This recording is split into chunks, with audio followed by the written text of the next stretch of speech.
الحمد لله رب العالمين والعاقبة للمتقين والصلاة والسلام على سيد الأنبياء والمرسلين أما بعد فقد قال الله تبارك وتعالى في كتابه المنزل أعوذ بالله من الشيطان الرجيم بسم الله الرحمن الرحيم وَإِذْ يَرْفَعُ إِبْرَاهِيمُ الْقَوَاعِدَ مِنَ الْبَيْتِ وَإِسْمَاعِيلُ رَبَّنَا تَقَبَّلْ مِنَّا إِنَّكَ أَنْتَ السَّمِيعُ الْعَلِيمُ وقال إِنِّي رَأَيْتُ فِي الْمَنَامِ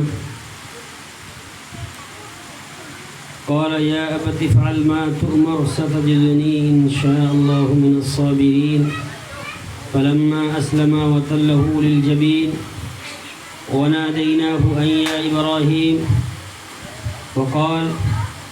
وإذ بوأنا لإبراهيم مكان البيت ألا تشرك بي شيئا وطهر بيتي للطائفين والقائمين والركع السجود وأذن في الناس بالحج يأتوك رجالا وعلى كل ضامر يأتين من كل فج عميق صدق الله العظيم فقد قال الصادق المصدوق محمد بن عبد الله صلى الله عليه وسلم من حج لله ولم يرفث ولم يفسق رجع كيوم ولدته أمه وقال النبي صلى الله عليه وسلم بني الإسلام على 5 شهادة أن لا إله إلا الله وأن محمد رسول الله وإقام الصلاة وإيتاء الزكاة والحج وصوم رمضان متفق عليه أو كما قال عليه الصلاة والسلام. محترم سامعین، جیسا کہ حضرت امام صاحب نے ابھی قرآن پاک کی تلاوت کی اور ہمارے اکابر اور اسلاف کا طریقہ کار یہی رہا ہے کہ جب کسی دینی مجلس منعقد کرتے تھے یا کسی دینی مجلس کا انعقاد ہوتا تھا تو سب سے پہلے اللہ رب العزت کی قرآن مقدس کے اس مجلس کا آغاز اور شروعات کی جاتی ہے اور اس کے بعد اللہ کے رسول صلی اللہ علیہ وسلم کی حمد و ثنا بیان کی جاتی ہے، آپ کی مدح سرائی کی جاتی ہے، لیکن کوئی نعت پڑھنے والا نہیں، اس لیے میں نعت کو نظم کے طرز پر نہیں بلکہ نثر کے طرز پر چند اشعار آپ حضرات کے پیش خدمت ہے رتبہ کمال مصطفیٰ، کہہ دیجئے زور سے صلی اللہ علیہ وسلم، ہے رتبہ کمال مصطفیٰ بلغ العلا بکمالہ، ہے رتبہ کمال مصطفیٰ بلغ العلا بکمالہ، یہ اثر ہے ان کے جمال کا کشف الدجا بجمالہ، یہ اثر ہے ان کے جمال کا کشف الدجا بجمالہ، کسی ایک ادا کی تو بات کیا حسنت جمیع خصالہ، کسی ایک ادا کی تو بات کیا حسنت جمیع خصالہ، وہ رب کے جس نے پتا دیا صلو علیہ وآلہ، وہ شمع اجالا جس نے کیا 40 برس تک غاروں میں، وہ شمع اجالا جس نے کیا 40 برس تک غاروں میں، ایک روز چمکنے والی تھی سب دنیا کے درباروں میں، ایک روز چمکنے والی تھی سب دنیا کے درباروں میں، گر ارض و سما کی محفل میں لولا کلمہ کا شور نہ ہو، گر ارض و سما کی محفل میں لولا کلمہ کا شور نہ ہو، یہ رنگ نہ ہو گلزاروں میں وہ روپ نہ ہو سیاروں میں، جو فلسفیوں سے حل نہ ہوا جو نقطہ وروں سے ٹل نہ سکا، جو فلسفیوں سے حل نہ ہوا جو نقطہ وروں سے ٹل نہ سکا، وہ راز کملی والے نے بتلا دیا چند اشاروں میں صلی اللہ علیہ وسلم. برادران اسلام، معزز سامعین کرام، محترم بزرگوں، مکرم دوستوں اور علماء کرام، دیکھیے یہ مجلس جو سجائی ہے رمضان بھائی نے، گویا کہ یہ مجلس ہماری روح کی غذا ہے۔ جس طریقے پر جسم کی غذا خوراک ہوتی ہے، کھانا پینا ہوتا ہے، ابھی جو ہم نے جسم کی غذا تو ہمیں مل گئی، پیٹ بھر لیا، اسی طریقے پر انسان کے جسم کے اندر ایک روح ہوتی ہے جس کی غذا اللہ کا ذکر، اللہ کے رسول صلی اللہ علیہ وسلم کی تعریف اور دینی باتیں۔ روح کس کو کہتے ہیں؟ تو دیکھیے، روح کہتے ہیں ایک روح ایسی چیز ہے انسان کے اندر جس کو قرآن مقدس نے کہا ہے وَيَسْأَلُونَكَ عَنِ الرُّوحِ، آپ سے پوچھیں گے روح کیا ہے تو آپ کہہ دیجئے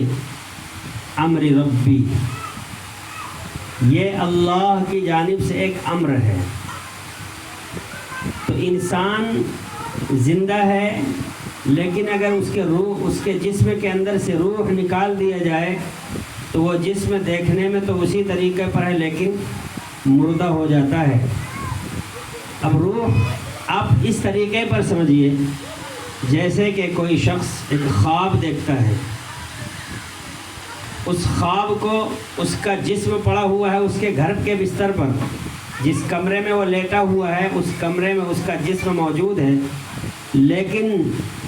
اس کی روح کہیں نہ کہیں پرواز کر رہی ہوتی ہے، کیونکہ انسان جب سو جاتا ہے تو اس کی روح اس کے جسم سے نکل جاتی ہے، پھر اللہ کا حکم ہوتا ہے تو اس کی روح اس کے جسم پر واپس آتی ہے، اور اگر اللہ کا حکم نہیں ہوتا تو اس کی روح اس کے جسم پر واپس نہیں آتی۔ تو لوگ کیا کہتے ہیں، رات میں کھا پی کر کے سویا، بیچارہ اٹھا ہی نہیں۔ تو روح ایک ایسی چیز ہے کہ جو ہر چیز کی حلاوت اور لذت کو محسوس کرتی ہے۔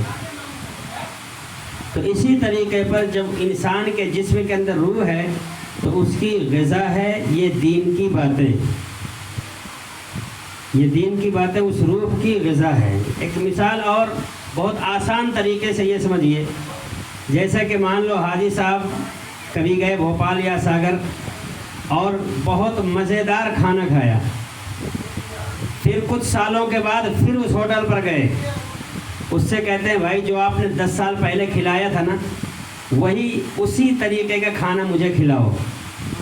تو یہ 10 سال تک اس مزے کو کون محسوس کر رہا ہے؟ وہ انسان کی روح ہوتی ہے، وہ انسان کی روح ہوتی ہے۔ تو یہ روحانی غذا ہے اللہ کا ذکر، اللہ کی تعریف، آقا صلی اللہ علیہ وسلم کے تذکرے۔ تو خیر، میں اپنی بات کو اصلی مقصد کی طرف لاتے ہوئے عرض یہ کرنا چاہتا ہوں کہ اللہ تبارک و تعالی نے انسان کو اشرف المخلوقات بنایا، اور اشرف المخلوقات بنانے کے بعد اللہ تبارک و تعالی نے اس انسان پر بہت ذمہ داریاں عائد کر دیں۔ ایسا نہیں ہے کہ انسان کو اللہ نے پیدا کر دیا اور انسان بغیر کسی قانون کے، بغیر کسی حدود کے، بغیر کسی شرعی پیمانے کے جس طریقے پر چاہے زندگی گزارتا رہے، ایسا نہیں ہے، بلکہ اللہ تبارک و تعالی نے انسان کو اور دیگر حیوانات سے جدا کرنے کے لیے اللہ تبارک و تعالی نے عقل سلیم دیا ہے، اور اس عقل سلیم کو جب انسان استعمال کرتا ہے اور اللہ تبارک و تعالی کے حکم کے مطابق زندگی گزارتا ہے تو وہ بندہ اللہ کا مطیع اور فرما بردار بندہ بن جاتا ہے۔ تو اللہ تبارک و تعالیٰ کی اطاعت و فرما برداری ایمان لانے کے بعد اور بھی جو بنیادی چیزیں ہیں، جس کو میں نے حدیث پاک میں عبداللہ ابن عمر رضی اللہ تعالیٰ عنہ کے حوالے سے ایک روایت نقل کیا ہے، جس کو امام بخاری نے صحیح بخاری کے اندر اور امام مسلم نے امام صحیح مسلم کے اندر اس روایت کو جگہ دی ہے۔ فرمایا ہے بنی الاسلام علی خمس، اسلام کی بنیاد 5 چیزوں پر رکھی گئی ہے۔ شہادت اللہ الہ الا اللہ، اس بات کی گواہی دینا کہ اللہ کے سوا کوئی معبود نہیں، وان محمد رسول اللہ، اور اس بات کی گواہی دینا کہ سید الکونین جناب محمد الرسول اللہ صلی اللہ علیہ وسلم اللہ کے رسول ہیں۔ پھر اس کے بعد فرمایا وَإِقَامِ الصَّلَاةِ، نماز کو قائم کرنا، وَإِيتَاءِ الزَّكَاةِ، اور زکوٰۃ کو دینا، والحج، اور حج بیت اللہ کا حج کرنا، وصوم رمضان، اور رمضان المبارک کے مقدس مہینے کے روزے رکھنا۔ تو دیکھیے جیسا کہ ابھی امام صاحب نے تشریح کی تھی کہ کچھ عبادات ایسی ہیں جو جانی ہیں، کچھ عبادات ایسی ہیں جو مالی ہیں۔ تو دیکھیے ایمان لانے کے بعد سب سے پہلے جو عبادت ہے وہ نماز پوری کی پوری جانی عبادت ہے، یعنی سراپا انسان اپنے پورے وجود کو اس عبادت کے لیے کھپاتا ہے۔ اور ایک عبادت ایسی ہے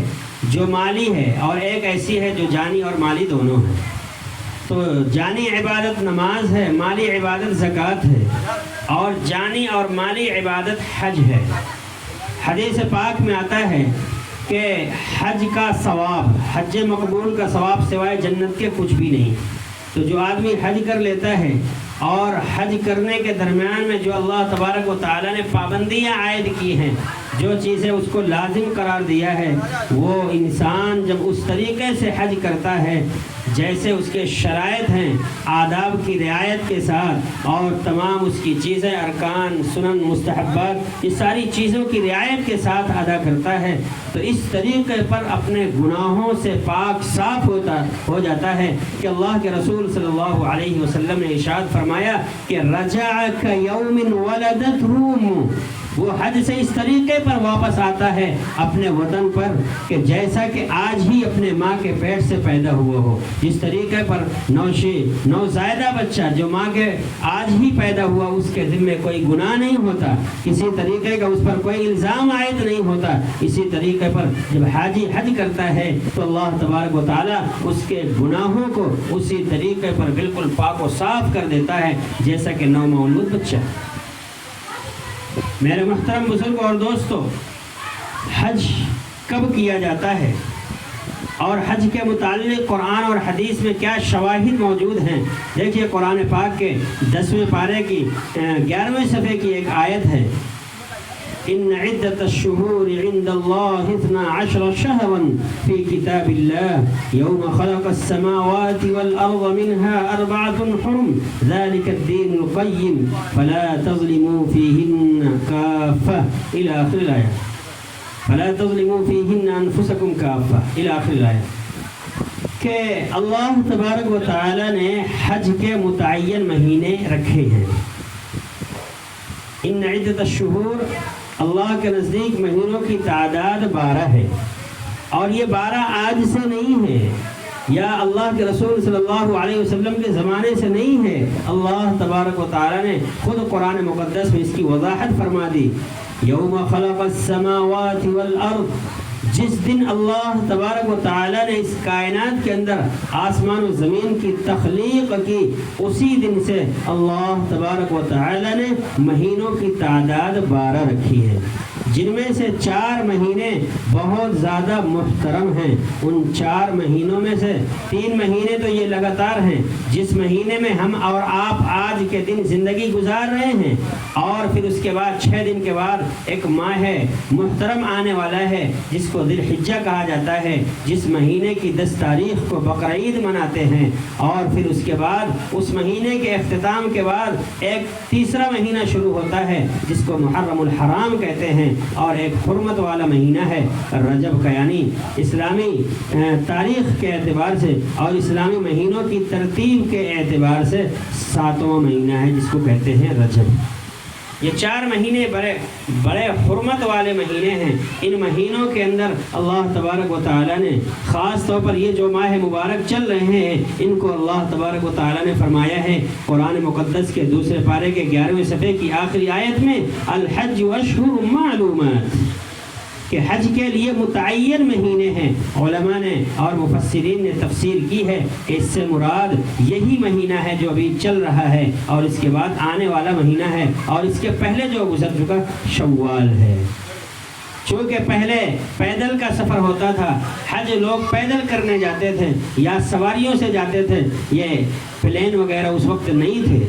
شپ وغیرہ بھی اس وقت نہیں پائے جاتے تھے، تو اس کے آنے جانے میں کافی وقت لگتا تھا۔ تو اللہ تبارک و تعالیٰ نے اسی اعتبار سے فرمایا ہے الحج اشہر معلومات، کہ حج کے متعین مہینے ہیں۔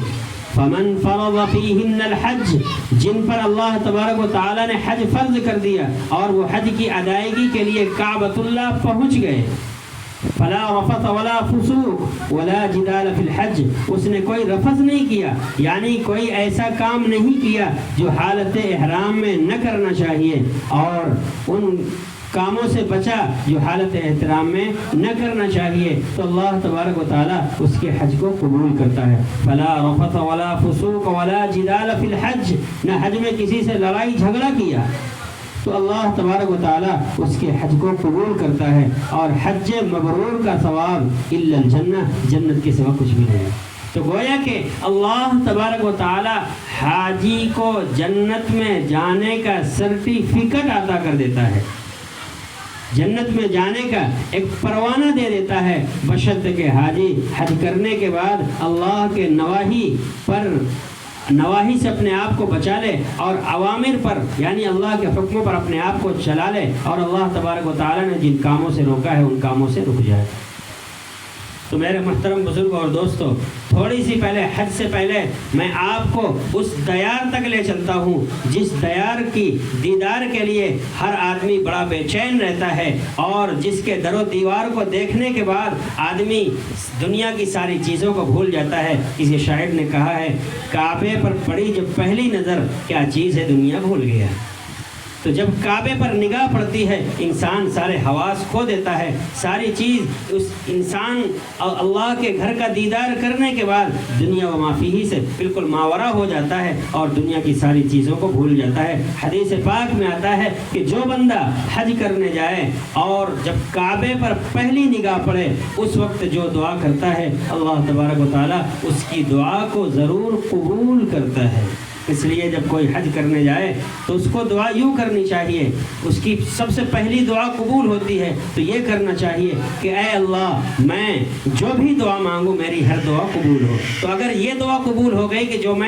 جو مجھے دعا مانگنا ہے وہ میری ہر دعا قبول ہو، تو اگر یہ قبول ہوئی تو جب بھی وہ دعائیں کرے گا اللہ تبارک و تعالیٰ اس کی دعاؤں کو قبول کرے گا۔ اور یہ تو بڑے اعجاز کی بات ہے، اور آپ کے پوری بنڈا کالونی کے لیے بڑے فخر کی بات ہے کہ مجھے آج ہی پتہ چلا ہے کہ رمضان بھائی عرف بلی بھائی اس کالونی کے پہلے وہ شخص ہیں جو اللہ کی گھر کی زیارت کو جا رہے ہیں۔ تو بڑے مقدر اور خوش نصیب ہیں رمضان بھائی کہ اللہ تبارک و تعالیٰ نے ان کا انتخاب فرمایا ہے اور ان کو اپنے گھر کی حاضری کے لیے بلایا ہے۔ تو چلیے میں آپ کو اس دیار مقدس کی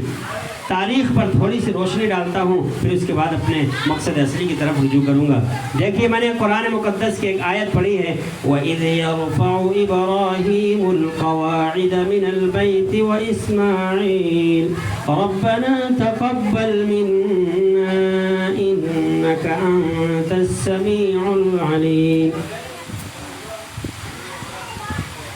اللہ تبارک و تعالیٰ نے ایک اس میں منظر کشی کی ہے۔ اس سے پہلے مکے کی پوزیشن کیا تھی؟ اللہ تبارک و تعالیٰ نے سیدنا ابراہیم علیہ السلام کو جب مکے میں ان کے اہل و عیال کو بسانے کے لیے حکم دیا ہے ربنا انی اسکنت من ذریتی بواد غیر ذی زرع عند بیتک المحرم، اللہ تبارک و تعالیٰ نے حضرت ابراہیم علیہ السلام کو حکم دیا۔ کہاں؟ حضرت ابراہیم علیہ السلام عراق میں موجود ہیں۔ آپ کو اللہ نے حکم دیا کہ جاؤ مکے کو آباد کرو جا کے، اور مکے کو جب آباد کرنے کے لیے جاتے ہیں تو ان کے ساتھ ان کی بیوی حضرت ہاجرہ ہوتی ہیں اور ایک شیر خوار بچے یعنی دودھ پیتے بچے ان کی بیوی کی گود میں ہوتا ہے جس کو حضرت اسماعیل کہا جاتا ہے۔ حضرت ابراہیم اپنے بیٹے اور اپنی بیوی کو لے کر اس وادی غیر ذی زرع میں، اس ریگستان میں جہاں پر انسان کے زندگی گزارنے کے لیے اور زندگی کے قوام کو باقی رکھنے کے لیے، زندگی کے انسانی ڈھانچے کے اندر جو روح ہے اس روح کو باقی رکھنے کے لیے کوئی بھی چیز وہاں موجود نہیں تھی، نہ پانی تھا، نہ کھانے کے لیے کوئی چیز تھی، غیر ذی زرع قرآن نے کہا ہے کہ ایسی غیر کاشتکاری والی زمین تھی، پورا ریگستان تھا، وہاں پر کچھ پیدا نہیں ہوتا تھا۔ حدیث پاک میں آتا ہے کہ پورا علاقہ مکہ اور اس کے اطراف کا پورا علاقہ ایسا تھا کہ وہاں پر کوئی بھی ایسی جگہ اور زمین نہیں تھی جو کاشت کے قابل ہو۔ البتہ اللہ تبارک و تعالی نے حضرت جبرائیل علیہ السلام کو حکم دیا تو ملک شام کا ایک ٹکڑا مکے سے تقریباً 90 کلومیٹر کے فاصلے پر ایک جگہ ہے جس کو کہا جاتا ہے طائف، اس ملک شام کی زمین کو اٹھا کر اللہ کے حکم سے حضرت جبرائیل علیہ السلام نے طائف میں لا کر کے رکھ دیا، جس میں اللہ تبارک و تعالی نے نشو و نما کی بہت زبردست طاقت اور صلاحیت رکھی ہے اس زمین کے اندر، اور وہاں کا موسم بھی بڑا خوشگوار ہے طائف کا۔ الحمدللہ اس بندے چیز کو وہ علاقہ دیکھنے کی توفیق ہوئی ہے، لیکن حج نہیں کرنے گیا تھا، میں 2018 میں عمرہ کرنے گیا تھا، اور اللہ تبارک و تعالی نے طائف کی بھی زیارت کروا دی۔ شوق تھا، جذبہ تھا، ٹور کی طرف سے نہیں تھا، لیکن ہمارے ایک دوست تھے بھائی نفیس صاحب، ان کو کسی ضرورت سے جانا تھا تو ہم لوگ 5 لوگ وہاں پر طائف گئے تھے، اور طائف میں اس جگہ کو بھی دیکھا ہے جس جگہ پر اللہ کے رسول صلی اللہ علیہ وسلم کو طائف والوں نے، اوباش لونڈوں نے اور نوجوان لڑکوں نے آپ پر تالیاں پیٹا تھا اور آپ پر پتھر برسائے تھے، اس جگہ کو بھی دیکھا ہے۔ اللہ تبارک و تعالی ہمارے رمضان بھائی کو ان تمام جگہوں کی زیارت کرنے کی اور دل کی بصیرت کے ساتھ، بصارت تو ہے ہی، آنکھوں کے بینائی تو ہے، لیکن دل کی بصیرت کے ساتھ، دل کی روشنی کے ساتھ ان ساری چیزوں کی زیارت کرنے کی توفیق عطا فرمائے۔ تو میرے محترم بزرگوں اور دوستو، اللہ تبارک و تعالی نے سیدنا ابراہیم علیہ السلام کو حکم دیا کہ جاؤ مکہ کو آباد کرو۔ جب مکے کو آباد کرنے کے لیے سیدنا ابراہیم علیہ السلام جاتے ہیں اور وہاں پر قیام کرتے ہیں، پڑاؤ ڈالتے ہیں، اور اس کے بعد اپنے بیوی اور چھوٹے بچے کو،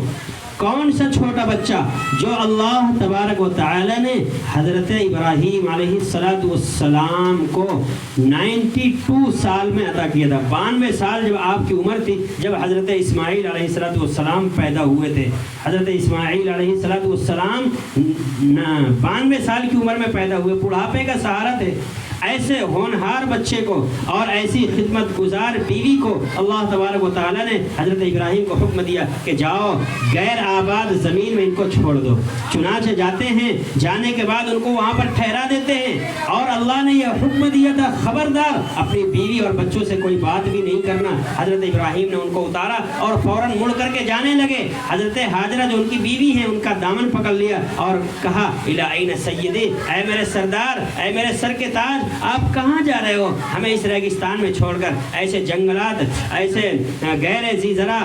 یعنی غیر آباد، غیر کاشت والی زمین میں چھوڑ کر کے آپ ہمیں کہاں جا رہے ہیں؟ حضرت ابراہیم علیہ السلام کچھ جواب نہیں دیتے، الٹا حضرت ہاجرہ کہتی ہیں کیا حل امرک اللہ بہذا، کیا اللہ تبارک و تعالی نے اس کام کا آپ کو حکم دیا ہے؟ حضرت ابراہیم علیہ السلام نے صرف اس بات میں گردن ہلا دی، ہاں، زبان سے کچھ نہیں کہا۔ تب حضرت ہاجرہ نے کہا اذن لا یضیعنا، تب تو آپ جا سکتے ہیں، ہمیں اللہ تبارک و تعالیٰ ضائع نہیں کرے گا، ہمیں اللہ تبارک و تعالیٰ برباد نہیں کرے گا۔ دیکھیے 92 سال کی عمر میں چھوٹا سا بچہ جو بڑھاپے کی لاٹھی اور سہارا ہے، اللہ کے حکم پر حضرت ابراہیم علیہ السلام نے غیر آباد زمین میں بیوی اور بچے کو چھوڑ کر کے چلے گئے، اور برسہ برس وہاں پر نہیں گئے، کئی سال تک وہاں نہیں گئے، اور کھانے کے لیے تھوڑے سے کھجور تھے جو اس کی شاخ کے ساتھ لگے ہوئے تھے، جس کو کہتے ہیں کھجور کے کھوشے، کھجور کے کھوشے، اور ایک مشکیزہ پانی کا تھا۔ آپ اس زمانے میں سمجھ لیجیے یہ ایک ڈبہ رکھا ہے، اسی طرح کا کوئی پیمانہ رہا ہوگا پانی بھرنے کے لیے، کوئی برتن رہا ہوگا، اس کو مشکیزہ کہتے ہیں۔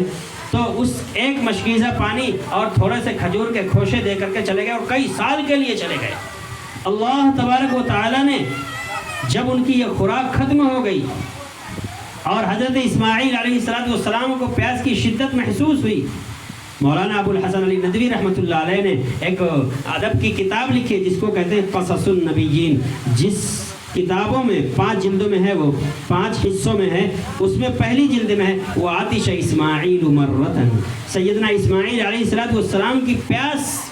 کی شدت محسوس ہوئی، پیاسے ہوئے، شیر خوار بچے ہیں، ماں جب کچھ کھائے گی نہیں، جب کچھ پیے گی نہیں تو اس کے آنچل میں دودھ کہاں سے آئے گا، اس کے سینے میں دودھ کہاں سے آئے گا، جب سینے میں دودھ نہیں ہوگا تو اپنے بچے کا پیٹ کیسے بھرے گی۔ اللہ تبارک و تعالیٰ نے حضرت اسماعیل علیہ السلام کو جب اس چیز کا احساس ہوا، حضرت ہاجرہ رضی اللہ تعالیٰ عنہا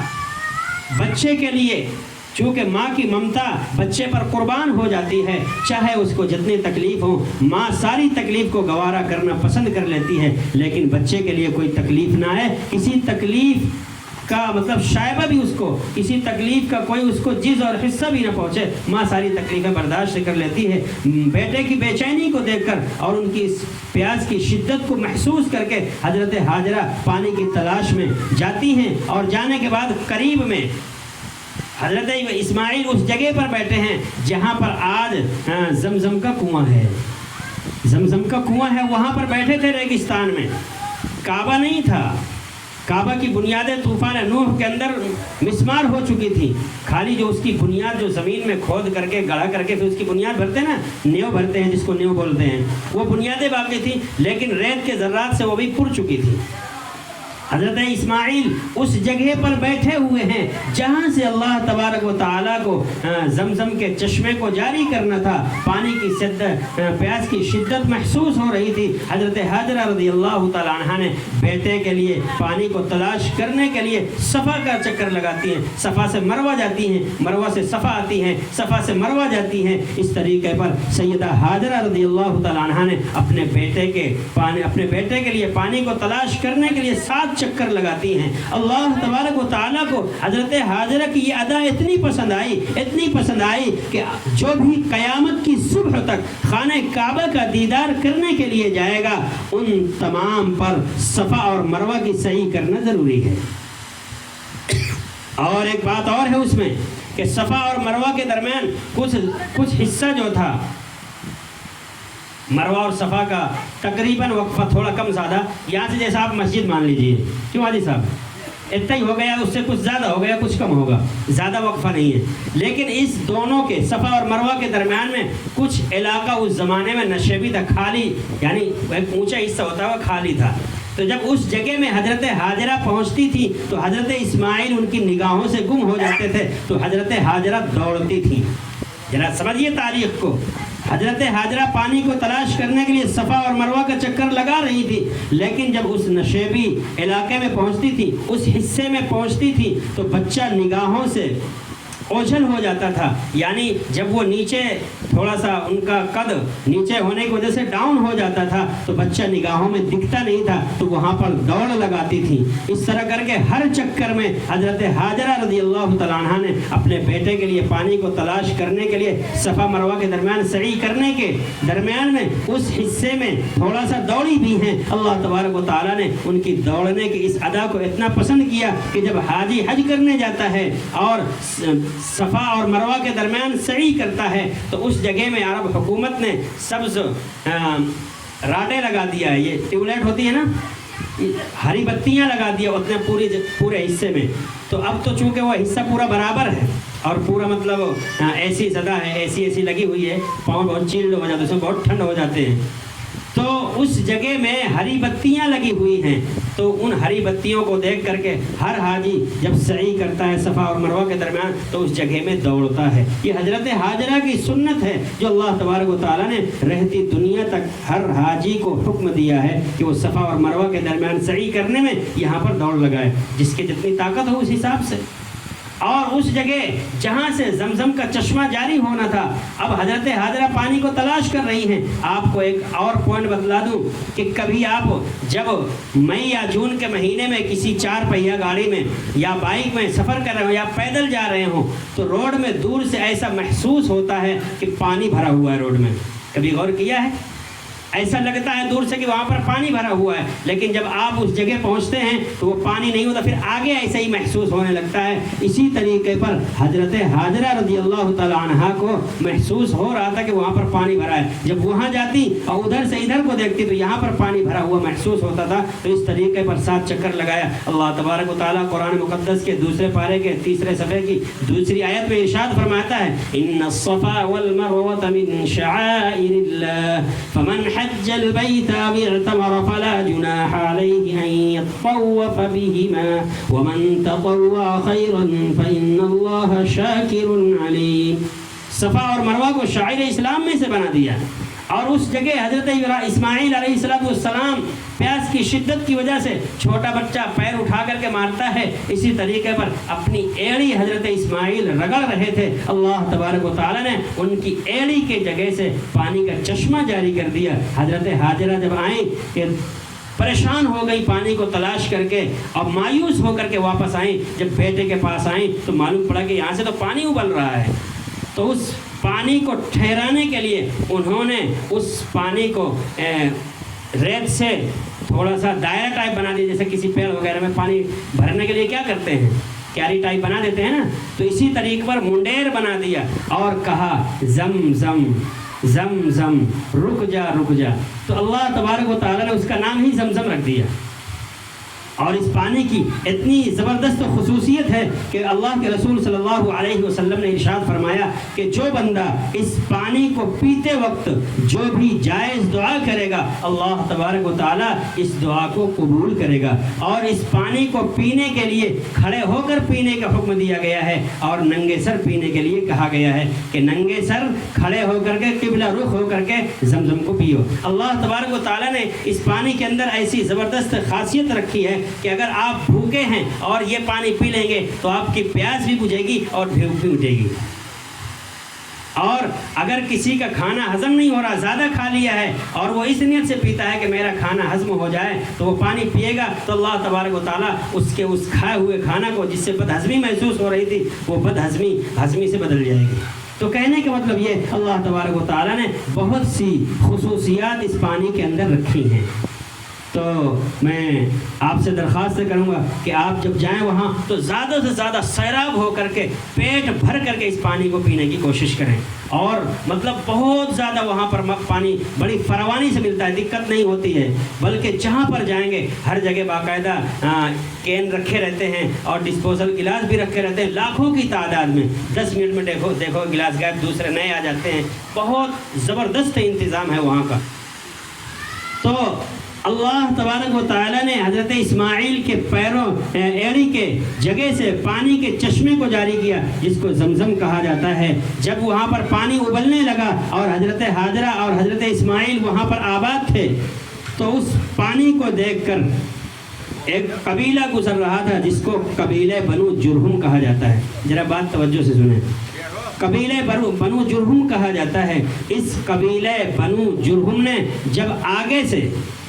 دور سے دیکھا کہ وہاں پر پرندے اڑ رہے ہیں، تو پرندہ عام طور پر مئی جون کے مہینے میں اس علاقے میں اڑتے ہیں جہاں پر کچھ پانی وغیرہ موجود ہوتا ہے تاکہ ان کی پیاس بجھا سکے۔ تو قبیلہ بنو جرہم اس ریگستان سے گزر رہے تھے، کہیں دوسرے ملک تجارت کی غرض سے جا رہے تھے۔ جب انہوں نے پرندوں کو اڑتے ہوئے دیکھا تو انہوں نے محسوس کیا کہ یہاں پر پانی ہے، چنانچہ وہ آئے اور آنے کے بعد حضرت حاجرہ سے اجازت چاہی کہ کیا ہم اس چشمے کے پاس ٹھہر سکتے ہیں۔ حضرت حاجرہ کو کیا چاہیے تھا؟ ان کو یہ تھا کہ دو سے ہم پورا ایک قبیلہ آباد ہو جائے گا تو ہماری بھی زندگی اچھی کٹنے لگے گی۔ انہوں نے اجازت دے دی اور قبیلہ بنو جرہم وہاں پر آباد ہو گیا، اور اسی قبیلہ بنو جرہم کے اندر سیدنا اسماعیل علیہ السلام کی شادی بھی ہوتی ہے۔ خیر، قبیلہ بنو جرہم آباد ہو گیا، اور ایک عرصے کے بعد اب سیدنا اسماعیل علیہ السلام کے والد گرامی حضرت ابراہیم علیہ السلام لوٹ کر کے آتے ہیں، جس کو اللہ تبارک و تعالی نے کہا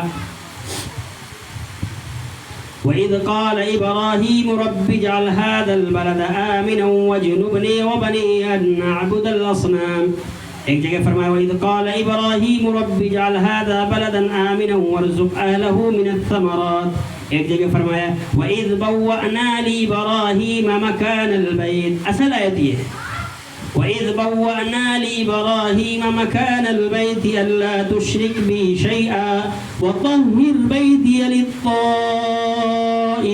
وَالْقَائِمِينَ وَالرُّكَّعِ السُّجُودِ۔ اور اس وقت کو یاد کرو جب کہ ہم نے حضرت ابراہیم کو مکے کا ٹھکانہ دیا، خانہ کعبہ کا ٹھکانہ بتلایا۔ اللہ تبارک و تعالیٰ نے حضرت ابراہیم کو بھیجا اسی لیے تھا کہ ایک مہمان کی آمد تھی جس کے صدقے میں اللہ تبارک و تعالیٰ نے اس کائنات کو سجانا تھا، اس کائنات کو عروج بخشت رہا۔ جس ذات کے طفیل میں اللہ تبارک و تعالیٰ کو اس کائنات کو بنانا تھا، اس نبی کے آمد سے پہلے اللہ تبارک و تعالیٰ نے حضرت ابراہیم کو حکم دیا کہ اپنے بیٹے اور اپنی بیوی کو غیر ذی زرع آبادی میں چھوڑ کر کے آؤ، غیر ذی زرع ریگستان میں چھوڑ کر کے آؤ۔ پھر حکم دیا کہ جاؤ یہاں پر اللہ کے گھر کی تعمیر کرو۔ تو اب یہ بتلا دوں کہ حضرت آدم علیہ السلام کے آنے سے پہلے اللہ تبارک و تعالیٰ نے حضرت آدم کے لیے اپنی عبادت کا ایک گھر بنوایا، جس کو اللہ تبارک و تعالیٰ نے فرمایا ان اول بیت وضع للناس للذی ببکۃ مبارکا وہدی للعالمین، کہ سب سے پہلا گھر اس روئے زمین کے اندر اگر کوئی بنا ہے تو اللہ کا گھر ہے، خانہ کعبہ۔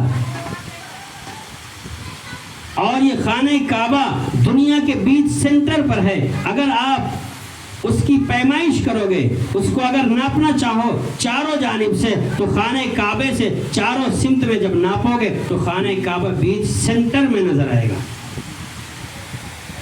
ایسی جگہ میں اللہ تبارک و تعالیٰ نے جب اس کو آباد کرنا مقصود تھا تو پورا پانی تھا، پوری دنیا کے اندر پانی ہی پانی تھا۔ تو اللہ تبارک و تعالیٰ نے اس پانی کو ایک بلبلے کی شکل سے خشک کیا، جیسا کہ آپ نے ندی وغیرہ میں دیکھا ہوگا کہ جب ندی میں پانی کم ہو جاتا ہے تو زمین کا کچھ حصہ ظاہر ہونے لگتا ہے۔ اسی طریقے پر اللہ تبارک و تعالیٰ نے سب سے پہلے جس زمین کو، جس خطہ ارض کو ظاہر فرمایا تھا وہ مکہ تھا، اور فرشتوں کو اللہ تبارک و تعالیٰ نے حکم دیا کہ جاؤ ابراہیم کی آمد سے پہلے جاؤ تم اس کے لیے ایک میری عبادت کرنے کے لیے ایک گھر کا انتظام کرو۔ چنانچہ حضرت آدم علیہ السلام جنت میں تھے، اللہ تبارک و تعالیٰ نے ان کو ایک شجر ممنوعہ کا پھل کھانے کی وجہ سے، ایک درخت گیہوں کا درخت تھا، اللہ تبارک و تعالیٰ نے کہا تھا وَلَا تَقْرَبَا هَذِهِ الشَّجَرَةَ، خبردار اس پیڑ کے قریب نہ جانا، اس کو کھانا مت۔ چنانچہ شیطان نے ان کو بہلا پھسلا کر کے حضرت حوا کو وہ دانہ کھلا دیا۔ اللہ تبارک و تعالیٰ نے حضرت حوا کو اور حضرت ابراہیم علیہ السلام کو نکال دیا۔ پھر ان کی ملاقات کہاں ہوتی ہے وہ انشاءاللہ بعد میں بتلاؤں گا جب اس پر تفصیلی کلام چلے گا۔ تو جب یہ دونوں جنت سے نکلا، اس کے پہلے اللہ تبارک و تعالیٰ نے خانہ کعبہ کو فرشتوں سے تعمیر کرایا، اور خانہ کعبہ یہ انسانوں کا کعبہ ہے، اور اس کعبے کے اندر روزانہ 70,000 فرشتے اس کا چکر لگاتے ہیں، طواف کرتے ہیں، اور جو فرشتہ ایک مرتبہ اس خانہ کعبہ کا طواف کر لیتا ہے قیامت تک اس فرشتے کی دوبارہ باری نہیں آئے گی۔ اللہ تبارک و تعالیٰ نے اتنے فرشتوں کو پیدا فرمایا ہے۔ خانہ کعبہ آسمان میں ایک کعبہ ہے جس کو کہتے ہیں بیت معمور، یہ فرشتوں کا کعبہ ہے۔ وہ فرشتوں کا کعبہ ایسا ہے کہ اگر اس بیت معمور کے اوپر سے آپ پتھر چھوڑو گے تو اتنے ایک دم سینٹر پر بیت معمور کے خانہ کعبہ ہے کہ اگر وہاں سے پتھر کوئی چھوڑا جائے تو سیدھا بیت اللہ کی چھت پر، یعنی کعبہ کی چھت پر آ کر کے گرے، اتنا سیدھ پر وہ خانہ کعبہ اور بیت معمور ہیں۔ اللہ تبارک و تعالیٰ نے فرشتوں سے تعمیر کرایا، اور آج تک اس خانہ کعبہ کی تعمیر 12 مرتبہ ہو چکی ہے۔ انہی 12 مرتبوں سے ایک مرتبہ کی تعمیر جو سیدنا نوح علیہ السلام کے زمانے میں طوفان نوح کے وقت پوری دنیا جب پانی سے بھر گئی تھی تو اللہ تبارک و تعالیٰ نے اس کے نشانات تو باقی تھے لیکن ریت کے ذرات کی وجہ سے پر ہو گئے تھے۔ اللہ تبارک و تعالیٰ نے سیدنا ابراہیم علیہ السلام کو بھیجا۔ ابراہیم علیہ السلام واپس دوبارہ آتے ہیں جب اسماعیل علیہ السلام تھوڑا سا بڑے ہو جاتے ہیں، اور خانہ کعبہ کی تعمیر کرنے کے لیے اللہ تبارک و تعالیٰ ان کو حکم کرتے ہیں. اس کا نقشہ قرآن مقدس نے اس طریقے پر کھینچا ہے وَإِذْ يَرْفَعُ إِبْرَاهِيمُ الْقَوَاعِدَ مِنَ الْبَيْتِ وَإِسْمَاعِيلُ رَبَّنَا تَقَبَّلْ مِنَّا إِنَّكَ أَنْتَ السَّمِيعُ الْعَلِيمُ. اس وقت کو یاد کرو جب کہ سیدنا ابراہیم اور حضرت اسماعیل علیہ السلام خانہ کعبہ کی دیواروں کو بلند کر رہے تھے. یعنی جو اس کی بنیادیں تھیں اس کی بنیادوں کو صاف کر کے اس پر دیوار کی چنائی کر رہے تھے. اور جب یہ خانہ کعبہ تعمیر ہو گیا اور خانہ کعبہ ایک پوائنٹ آپ کو اور بتلا دوں قرآن کی عبارت کا جو الفاظ اور جو اسلوب اللہ تبارک و تعالیٰ نے اختیار کیا. دیکھیے کیا فرمایا وَإِذْ يَرْفَعُ إِبْرَاهِيمُ. ابراہیم کے بعد ڈائریکٹ اسماعیل نہیں کہا بلکہ کیا کہا ابراہیم القواعد من البیت. القواعد اور من البیت تین لفظ لا کر کے بعد میں حضرت اسماعیل کا تذکرہ فرمایا. یہ اس بات کی طرف اشارہ کرنے کے لیے ہے کہ حضرت ابراہیم اصل تھے, معمار حضرت ابراہیم تھے اور مزدور حضرت اسماعیل تھے. بھائی ایک ہوتا ہے گھر کی چنائی کرنے والا مستری اور ایک اس مستری کا ساتھ دینے والا ہوتا ہے نا جو تسلے وغیرہ میں مسالہ بھر کر کے دیتا ہے. تو حضرت اسماعیل کا کام تھا مسالے کو دینا, مٹیریل کو پہنچانا, اور مٹیریل پہنچانے کے بعد حضرت ابراہیم علیہ السلام کا کام تھا کعبہ کو بنانا. تو اللہ تبارک و تعالیٰ نے اس فرق کو بیان کرنے کے لیے اس طریقے پر بیان فرمایا کہ اس وقت کو یاد کرو جب حضرت ابراہیم اور حضرت اسماعیل خانہ کعبہ کی بنیادوں کو بلند کر دیا. رفعن کے معنی اٹھانا, یرفعو القواعد. القواعد کہتے ہیں بنیاد کو, بنیادوں کو اٹھا رہے تھے. جب خانہ کعبہ بن کر کے تیار ہو گیا تو اللہ تبارک و تعالیٰ سے دست بدعا ہوتے ہیں. کیا کہتے ہیں ربنا تقبل منا انک انت السمیع العلیم. اے ہمارے پروردگار آپ نے اس مقدس کام کی جو ہمیں توفیق دی ہے, اے اللہ اس مقدس کام پر ہم فخر نہیں کرتے, یہ آپ کا کرم ہے. آپ اپنے فضل و کرم سے ہماری اس کاوش کو, اس محنت کو اور تیرے گھر کی تعمیر کرنے کو قبول فرما. انک انت التواب الرحیم. بے شک تو توبہ کو قبول کرنے والا اور معاف کرنے والا ہے, رحم کرنے والا ہے. جب خانہ کعبہ تعمیر ہو جاتا ہے, اب آتا ہوں میں اپنے اصلی مقصد کی طرف. اللہ تبارک و تعالیٰ نے کہا وَإِذْ بَوَّأْنَا لِإِبْرَاهِيمَ مَكَانَ الْبَيْتِ أَلَّا تُشْرِكْ بِي شَيْئًا وَطَهِّرْ بَيْتِيَ لِلطَّائِفِينَ وَالْقَائِمِينَ وَالرُّكَّعِ السُّجُودِ وَأَذِّن فِي النَّاسِ بِالْحَجِّ يَأْتُوكَ رِجَالًا وعلى كل ضامر يأتين من كل فج عميق. اور اس وقت کو یاد کرو جب ہم نے حضرت ابراہیم علیہ السلام کو ٹھہرایا تھا مکان البیت, گھر کے پاس میں, یعنی اس سے مراد کعبہ کے پاس میں. اور خانہ کعبہ حضرت ابراہیم نے تعمیر کیا. اللہ تبارک و تعالیٰ نے حکم دیا. کیا حکم دیا؟ وَطَهِّرْ بَيْتِيَ لِلطَّائِفِينَ. پاک کرو میرے اس گھر کو. اللہ تشرک بی شیئا, اور اس پاک گھر میں کسی کی عبادت نہ کرنا, کسی اور کو میری عبادت میں شامل نہ کرنا, یعنی کسی بھی غیر اللہ کو میرے مقابل میں کھڑا نہ کرنا. یہ دیکھیے ایک محاورہ ہے کہ جب آدمی گھر میں بہو پر اگر غصہ ہوتا ہے تو بیوی کو ڈانٹتا ہے, لیکن ڈانٹنا مقصود ہوتا ہے بہو کو, یعنی بیٹے کی بیوی کو. جب وہ کوئی گڑبڑ کرتی ہے تو کہے گا اپنی بیوی کو, لیکن مراد ہوتی ہے بیٹے کی بیوی. تو اللہ تبارک و تعالیٰ نے حضرت ابراہیم علیہ السلام کو حکم دیا اللہ تشرک بی شیئا. اس ذات سے بڑا شرک کا کوئی اندیشہ تھا جو ایسے ماحول میں آنکھیں کھولتا ہے کہ اس کا باپ بہت بڑا بتگر تھا, بتساز تھا, لیکن اس کے باوجود حضرت ابراہیم علیہ السلام کو اللہ تبارک و تعالیٰ حکم دیا ہے جو ایسے ماحول کے اندر کھولتے ہیں اور باپ کو کہتے ہیں لِمَ تَعْبُدُ مَا لَا يَسْمَعُونَ. کیوں تم ایسی چیز کی عبادت کرتے ہو نہ جو تمہاری سنتی ہے, نہ تمہیں کوئی نفع اور نقصان پہنچا سکتی ہے. ایسے معبودوں کے, ایسے کمزور معبودوں کی پرستش اور عبادت کیوں کرتے ہو؟ تو حضرت ابراہیم علیہ السلام کا باپ جو آزر تھا, اس نے, آزر نے کیا کہا کہ اے ابراہیم اگر تو اپنی اس حرکت سے باز نہیں آتا تو لارجمنک وہجرنی ملیہ، میں تجھے پتھر سے مار مار کر سنگسار کر دوں گا، تجھے ہلاک و برباد کر دوں گا۔ کون کہتا ہے؟ حضرت ابراہیم کا والد آزر تھا، وہ پوری قوم ستاروں کی پوجا کرتی تھی، چاند کو اپنا ایشور اور خدا مانتی تھی اور کواکب پرست تھی، جس کو اللہ تبارک و تعالیٰ نے اس طریقے پر بیان کیا ہے۔ فلما رأى کوكبا، جب حضرت ابراہیم نے ستارے کو دیکھا، چونکہ دیکھیے یہ آپ کو ایک جو بلاغت ہے قرآن کو سمجھنے کے لیے، ایک بلاغت ایک فن ہے، جس طریقے پر ہندی انگلش وغیرہ ایک سبجیکٹ ہے، اسی طریقے پر ایک سبجیکٹ ہے بلاغت۔ تو حضرت ابراہیم علیہ السلام کی پوری قوم ستاروں کو پوجتی تھی، ستاروں کو اپنا معبود اور اپنا مشکل کشا سمجھتی تھی۔ تو حضرت ابراہیم علیہ السلام تھوڑی دیر ان کے ساتھ میں چلے، اس کو کہتے ہیں مشاجرت فی الخصم، یعنی تھوڑی دیر مد مقابل کو اپنے قریب کرنے کے لیے تھوڑی دیر اس کے ساتھ میں اس کے قول فعل کے اعتبار سے چلنا۔ تو حضرت ابراہیم علیہ السلام نے جب ستارے کو دیکھا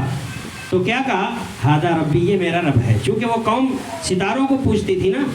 تو حضرت ابراہیم علیہ السلام نے یہ نہیں کہا کہ میرا رب، بلکہ ان کی بات کو نقل کیا کہ جیسا تمہارا گمان ہے کہ ستارہ تمہارا رب ہے، قرآن مقدس کے 7ویں پارے کے 14ویں 16ویں صفحے کی یہ آیت ہے۔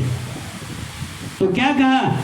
حضرت ابراہیم؟ فلما جن علیہ اللیل رأى کوكبا، جب رات میں ستارہ ظاہر ہوا تو حضرت ابراہیم علیہ السلام نے ان کی بات کو نقل کیا کہ یہ میرا رب ہے۔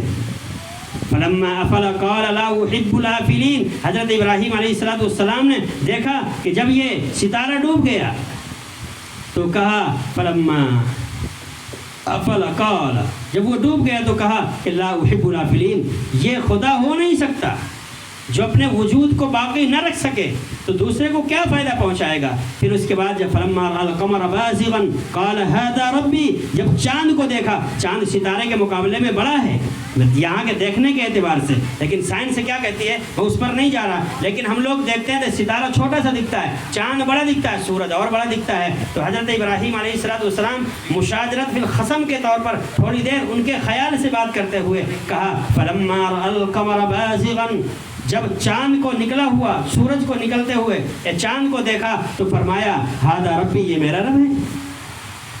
لیکن جب وہ بھی ڈوب گیا تو کہا کہ بھائی یہ رب نہیں ہو سکتا۔ پھر اس کے بعد حضرت ابراہیم علیہ السلام نے جب سورج کو دیکھا تو کہا ہذا ربی ہذا اکبر، فلما رأى الشمس بازغة قال هذا ربی هذا اکبر،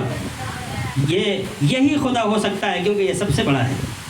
فلما افلت قال لئن لم يهدني، اب یہاں سے حضرت ابراہیم علیہ السلام اپنا پیدرا چینج کرتے ہیں، اپنی بھاشا بدلتے ہیں اور کہتے ہیں لئن لم يهدني ربي لأكونن من القوم الضالين، اگر میرا رب میری رہنمائی نہ کرتا، مجھے ہدایت نہ کرتا تو میں ستارے کو اپنا معبود سمجھ بیٹھتا، اس لیے میرا نظریہ الگ، تمہارا نظریہ الگ۔ ایسی قوم میں حضرت ابراہیم علیہ السلام مبعوث ہوئے، باپ کو سمجھایا، پوری قوم کو سمجھایا، تو پوری قوم کے لوگوں نے، اور اس زمانے کا جو سب سے بڑا بادشاہ تھا نمرود، اس نے حضرت ابراہیم علیہ السلام کے لیے کئی مہینے تک آگ کا شعلہ اور آگ کا بہت بڑا الاؤ کی شکل میں بنایا، اور حضرت ابراہیم علیہ السلام کو لمبی تاریخ ہے، اگر اس پر بات کرنے جاؤں گا تو مقصد اصلی فوت ہو جائے گا اور 2-4 گھنٹے اسی میں نکل جائیں گے۔ خیر میں اس پر نہ جا کر کے عرض یہ کر دوں کہ ایسے ماحول میں حضرت ابراہیم علیہ السلام آنکھ کھولتے ہیں کہ پوری کی پوری قوم اللہ کی مخلوق کی پرستش اور عبادت میں لگی ہوئی تھی، اور حضرت ابراہیم علیہ السلام کو پھر اللہ تبارک و تعالیٰ، تو جو ایسی قوم سے اپنے آپ کو بچا کر کے آیا ہو، ایسے لوگوں کے چنگل سے اپنے آپ کو نکال کر کے آیا ہو، اس کے بارے میں یہ کیسے شبہ ہو سکتا ہے کہ یہ شرک کرے گا، اللہ کی ذات کے ساتھ کسی کو شریک کرے گا، جس کو اللہ تبارک و تعالیٰ نے کہا اللہ تشرک بی شیئا، خبردار میرے ساتھ کسی کو شریک نہ کرنا۔ تو یہ ان کو کہنا مقصود نہیں تھا، بلکہ ان کے ماننے والوں کو، ان کے متبعین کو اور ان کی پیروی کرنے والوں کو یہ حکم مقصود تھا کہ خبردار حضرت ابراہیم تو انی وجہت وجہی للذی فطر السماوات والارض حنیفا وما انا من المشرکین، ان صلاتی و نسکی و محیای و مماتی للہ رب العالمین، بے شک میری نماز، میری عبادت سب کچھ تیرے لیے ہے۔ تو حضرت ابراہیم علیہ السلام سے اس کی تو مطلب وہی ظاہر ہی نہیں ہو سکتا تھا کہ یہ شرک کریں گے، لیکن یہ امت کو خطاب کرنا مقصود ہے کہ خبردار اے ابراہیم کے ماننے والوں، اگر تم نے حضرت ابراہیم کی اقتداء کی ہے تو تینوں مذہب، چاہے وہ مذہب یہودی ہوں، چاہے عیسائی ہوں جن کو کرسچن کہا جاتا ہے، انگریز کہا جاتا ہے، اور چاہے مسلمان ہوں، یہ سب کے سب ان تمام قبائل اور ان تمام تینوں مذہب کے جو سب سے بڑے مقتدا اور منبع اور چشمہ ہدایت ہیں وہ سیدنا ابراہیم علیہ السلام ہیں۔ تو ان کے متبعین کو یہ حکم دیا جا رہا ہے اللہ تشرک بی شیئا، اور حکم دیا وطہر، اور پاک کیجئے بیتی، میرے اس گھر کو، للطائفین، ان لوگوں کو جو دور دراز سے سفر کر کے آئیں گے اور میرے اس گھر کا چکر لگائیں گے، پاگلوں کی طرح، دیوانوں کی طرح، نہ سر میں ٹوپی ہوگی، نہ سلا ہوا کپڑا ہوگا، بغیر سلے ہوئے کپڑے، ایک چادر اور ایک شال میں لپٹے ہوئے لوگ آئیں گے اور میری عبادت کرنے کے لیے۔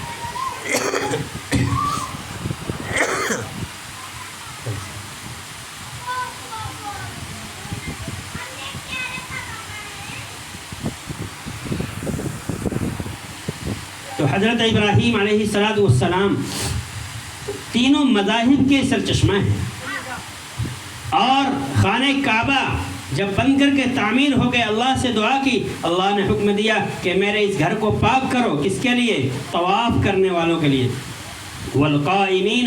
اور یہاں پر عبادت کرنے والوں کے لیے۔ قائم اصل کہتے ہیں رکوع کرنے والے کو، لیکن مراد ہے والرکع السجود، رکوع کرنے والوں، سجدہ کرنے والوں، قیام کرنے والوں، یعنی میری عبادت کرنے والوں کے لیے میرے اس گھر کو پاک و صاف رکھو۔ اور پھر اس کے بعد حضرت ابراہیم علیہ السلام کو اللہ تبارک و تعالی حکم کرتا ہے وَأَذِّن فِي النَّاسِ بِالْحَجِّ، اے ابراہیم لوگوں کے درمیان یہ اعلان کر دو کہ اللہ تبارک و تعالیٰ کے گھر کی زیارت فرض ہو گئی ہے، یعنی خانہ کعبہ پہنچنا ضروری ہو گیا ہے، حج فرض ہو گیا، بالفاظ دیگر یہ کہیے۔ حضرت ابراہیم علیہ السلام نے کہا کہ اے اللہ، میں ریگستان میں ہوں، یہاں پر نہ کوئی اور مخلوق ہے ایک قبیلے کے علاوہ، اور آپ کہتے ہو اعلان کر دو، تو میں کس کو اعلان کروں، کس کو سناؤں؟ اللہ تبارک و تعالیٰ نے ابراہیم جتنا میں نے کہا ہے تم اتنا کرو، اعلان کرنا تمہارا کام ہے، اور جن کے مقدر میں نے اپنے گھر کی زیارت لکھ دی ہے ان کے دلوں تک اس اعلان کی آواز کو پہنچانا میرا کام ہے۔ چنانچہ جن لوگوں نے حضرت ابراہیم کے اعلان پر، حضرت ابراہیم نے کہا تھا کہ آ جاؤ اللہ کے گھر کی طرف، اللہ کے گھر کی زیارت فرض ہو گئی ہے، تو جن لوگوں کے مقدر میں حج فرض ہے یا جو حج کرنے جاتے ہیں ان تمام نے ان کی آواز کو سنا تھا، چاہے وہ عالم ارواح میں رہے ہوں یا کسی اور عالم میں رہے ہوں، لیکن جہاں پر بھی موجود تھے انہوں نے حضرت ابراہیم علیہ السلام کے اس اعلان کو اور اس جملے کو سنا تھا، اور یہ کہا تھا لبیک اللہم لبیک۔ چنانچہ جب حاجی حج کرنے جاتا ہے اور گردانہ وار عشق، اللہ کے عشق میں، اللہ کی محبت میں ڈوب کر کے جب یہ ترانہ گنگناتا ہے لبیک اللہم لبیک لا شریک لک لبیک ان الحمد والنعمت لک والملک لا شریک لک، کہ لبیک میں حاضر ہوں، لبیک لا شریک لک لبیک، آپ کا کوئی شریک نہیں، میں حاضر ہوں، ان الحمد والنعمت، بے شک تمام تعریفیں اور تمام کی تمام حکومت تیرے ہی لیے ہیں، لبیک میں حاضر ہوں۔ اس اعلان کی آواز کو ان تمام لوگوں نے سنا تھا، اور جنہوں نے جواب دیا تھا اللہ تبارک و تعالیٰ اپنے گھر کی حاضری کے لیے، اپنے گھر کے دیدار کے لیے اور ان مقام مقدسہ کی زیارت کرنے کے لیے اللہ تبارک و تعالیٰ ان کو بلاتا ہے۔ اللہ مجھے بھی اور آپ تمام کو بھی اپنے پاک گھر کی اور ان مقام مقدسہ کی زیارت کرنے کی توفیق عطا فرمائے۔ دیکھیے ان مقامات میں ایک جگہ ہے جہاں پر کعبۃ اللہ پر جب نگاہ پڑے اس وقت جو دعا مانگی جاتی ہے قبول ہوتی ہے۔ اس کے بعد ایک ملتزم ایک جگہ ہے، ملتزم کہتے ہیں جو خانہ کعبہ کے دروازے کی چوکھٹ ہے، جیسے مان لو یہ دروازہ ہے اور یہ چوکھٹ ہے، اس کو ملتزم کہتے ہیں۔ اس جگہ دعا قبول ہوتی ہے، بندہ جو بھی دعا کرتا ہے اللہ تبارک و تعالیٰ اس کی دعا کو قبول کرتا ہے۔ اسی طریقے پر میزاب رحمت ہے۔ میزاب رحمت وہ جگہ ہے کہ جب حضرت ابراہیم علیہ السلام نے بنایا تھا، حتیم وہ جگہ داخل تھی، لیکن اللہ کے رسول صلی اللہ علیہ وسلم کے بعثت سے پہلے جب آپ بچپن میں تھے، آپ چھوٹی عمر کے تھے، اس وقت قریش مکہ کے سرداروں نے خانہ کعبہ کو مل کر کے بنایا تھا، لیکن انہوں نے یہ عہد کیا تھا کہ حلال روزی سے بنائیں گے۔ تو اس کا طریقہ یہ ہوتا تھا کہ بغیر کپڑے پہنے ہوئے سارے لوگ اس گھر کی تعمیر کرنے کے لیے جاتے تھے، لیکن بجٹ اتنا نہیں تھا کہ اس پورے احاطے کو گھیر سکے۔ تو آج بھی وہ جگہ حتیم کی ایک راؤنڈ ٹائپ ایسے قوس کی شکل میں، کمان کی شکل میں وہ جگہ گھیری ہوئی جس کو حتیم کہا جاتا ہے۔ اسی حتیم کے اندر خانہ کعبہ سے جب بارش ہوتی ہے تو بارش سے جس پرنالے کے ذریعے سے پانی زمین پر گرتا ہے اس پرنالے کا نام ہے میزاب رحمت۔ اس پرنالے کے پاس کھڑے ہو کر کے دعا کرتا ہے تو قبول ہوتی ہے۔ اور حتیم کے اندر جانا اور اس کے اندر نماز پڑھنا ایسا ہی ہے جیسا کہ ہم کعبے کے اندر گھس کر کے گئے ہیں اور اللہ کی عبادت کیے ہیں۔ تو کوشش کرنا رمضان بھائی کہ ہمیں اس جگہ پر بھی حتیم میں کافی تقریباً مجھے لگتا ہے کہ وہ 10x15 یا 10x12 اس طرح کر کے وہ کافی کشادہ جگہ ہے، اس جگہ میں ایک طرف سے گھسنے کا ہے، وہیں عبادت کرتے ہیں لوگ، پھر اسی طرف سے نکل آتے ہیں۔ تو اس کے اندر نماز پڑھنا ایسا ہے جیسا کہ کعبۃ اللہ کے اندر، یعنی اس کعبۃ اللہ جو ہے کمرہ نما کا ایک شکل بنی ہوئی ہے، اس کے اندر جیسا کہ عبادت کر رہا ہے حتیم میں نماز پڑھنا ایسا ہی ہے۔ اور اسی طریقے پر صفا اور مروہ کی سعی کرنے کے درمیان ہاتھ اٹھا کر کے دعا کرنا چاہیے، ان مقام پر بھی دعائیں قبول ہوتی ہیں۔ اور عرفات میں دعا قبول ہوتی ہے، اور عرفات میں ہے جبل رحمت۔ عرفات ہی کے میدان میں ایک چھوٹا سا پہاڑی پتھر رکھے ہوئے ہیں پہاڑ کی شکل میں،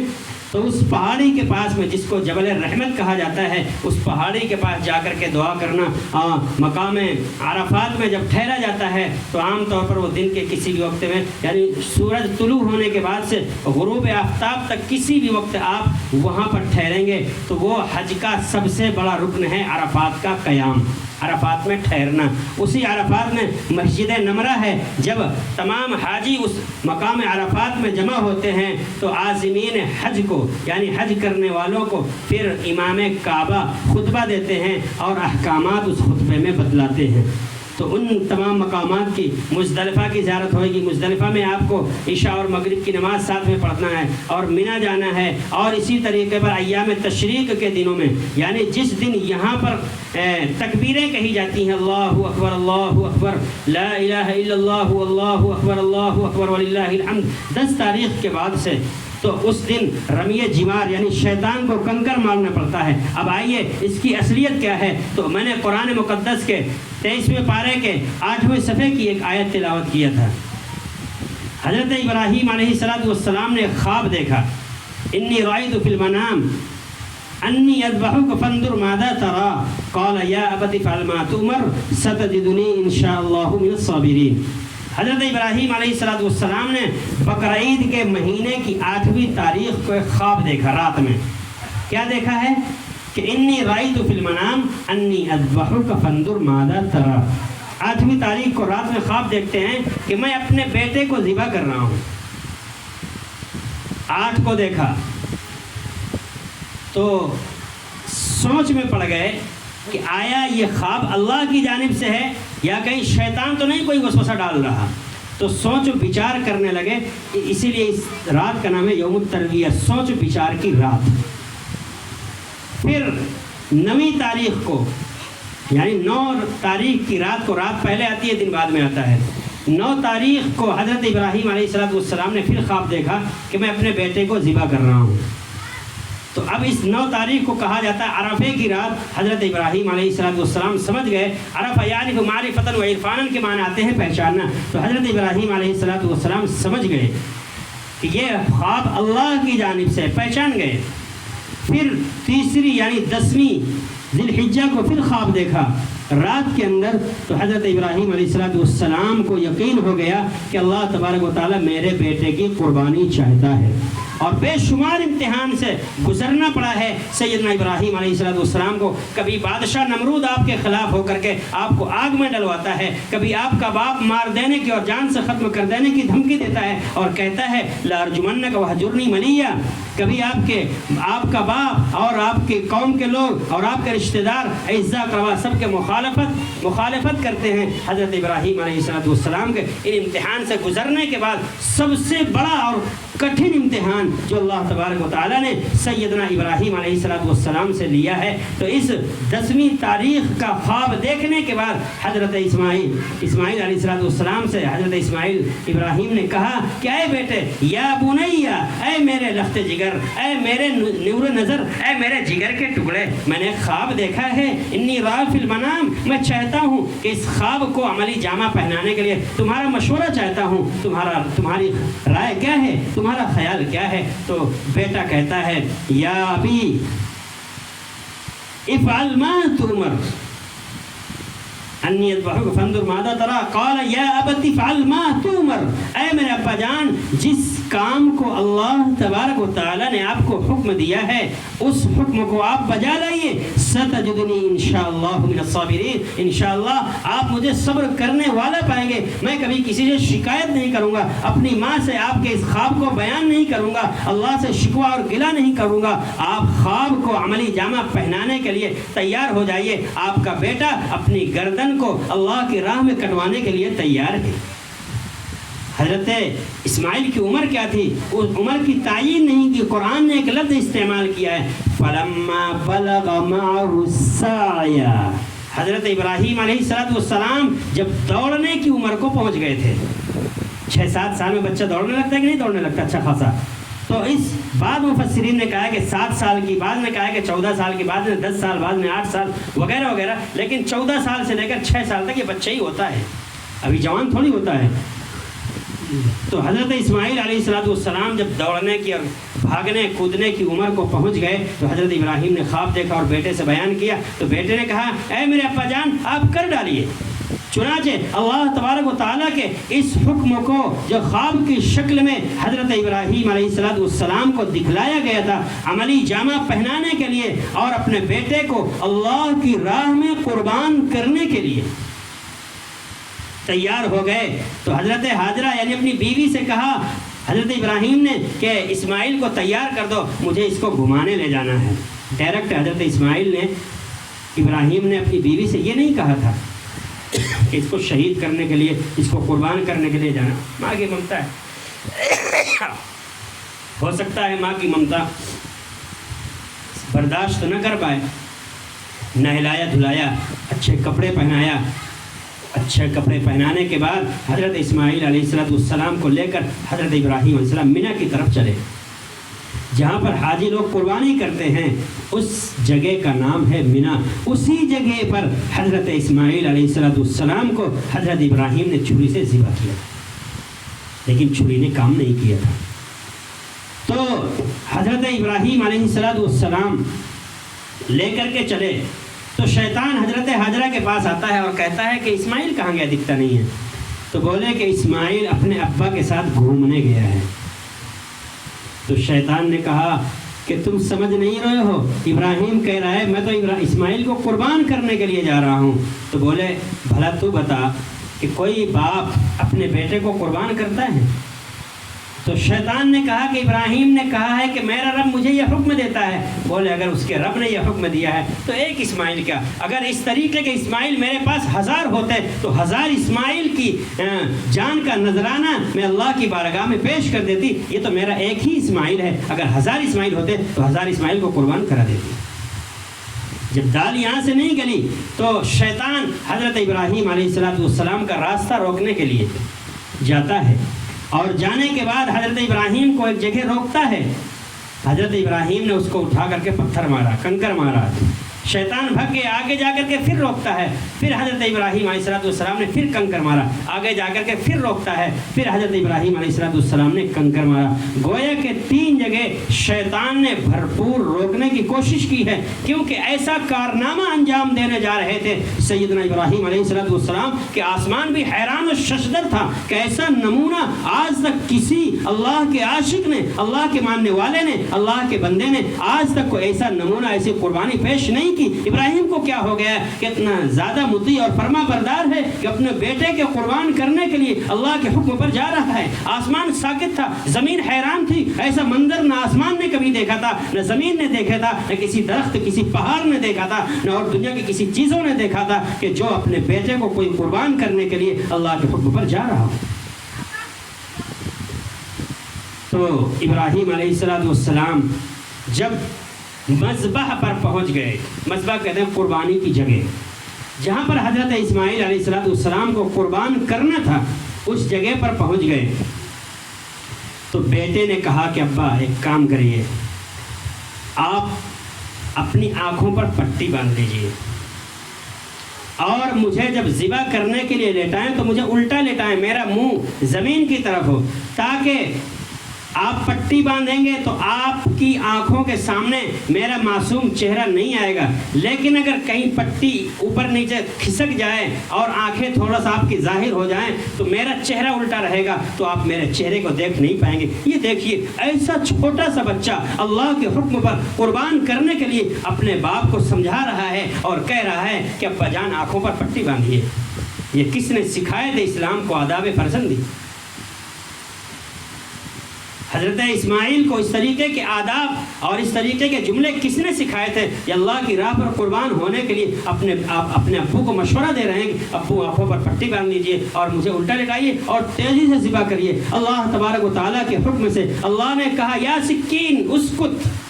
اسکن، خاموش ہو جا، رک جا، خبردار اسماعیل کی گلے میں خراش تک نہیں آنی چاہیے۔ اور اللہ تبارک و تعالیٰ نے